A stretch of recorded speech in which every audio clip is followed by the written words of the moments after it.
The Endless Dream, I Cut. Hey, everyone. I've been going through something unsettling for the last few months, and I'm hoping sharing it might help me make sense of it. It started after an exhausting week at work. I was so worn out that I fell asleep the moment my head hit the pillow, only to wake up in a dream that felt too real to be just a figment of my imagination. I found myself back in my childhood home, surrounded by familiar sights, the faded wallpaper, the scent of my mom's cooking, and my toys scattered around. It felt safe and warm, like a hug from my past. But the next night, I was back there again. At first, I thought it was just nostalgia, but soon I noticed things weren't quite right. Shadows moved outside the window, and the neighborhood looked distorted, like a funhouse mirror version of my memories. I felt a creeping unease but brushed it off. Then the dreams kept coming, night after night. Each time I fell asleep, I returned to that house, but the atmosphere grew darker. The laughter that once filled the air turned to silence. I began seeing a figure outside my window, a tall man with hollow eyes and a twisted grin. I tried to run, but every time I turned away, I would wake up in a panic, only to find myself back in that same dream. Desperate for answers, I turned to the internet and discovered something called dream loops. People shared their experiences of being trapped in repetitive dreams, unable to escape. The advice was clear: confront the fear holding you captive. So that night, I resolved to face the man watching me from the shadows. I ventured through the increasingly sinister house, my heart pounding in my chest.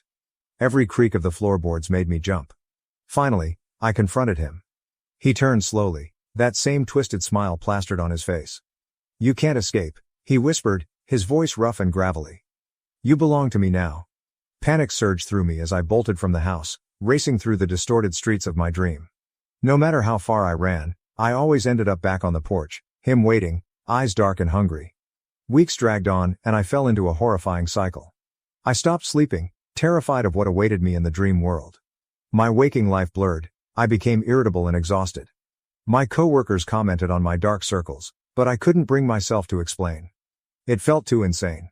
Then, one night, after another grueling day, I fell into a deep sleep and found myself in that empty field again, surrounded by chilling silence.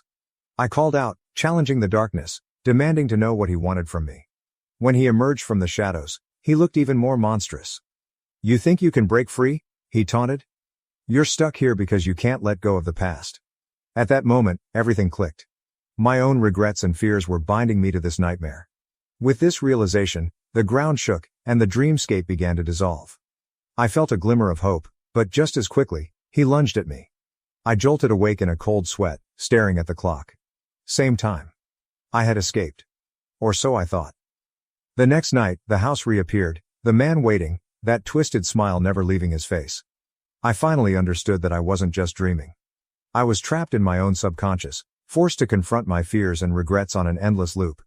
No matter how hard I fought, I could never truly wake up. Now, every time I fall asleep, I brace myself for the nightmare, wondering if this will be the time I finally break free or if I'm doomed to wander those haunted streets forever.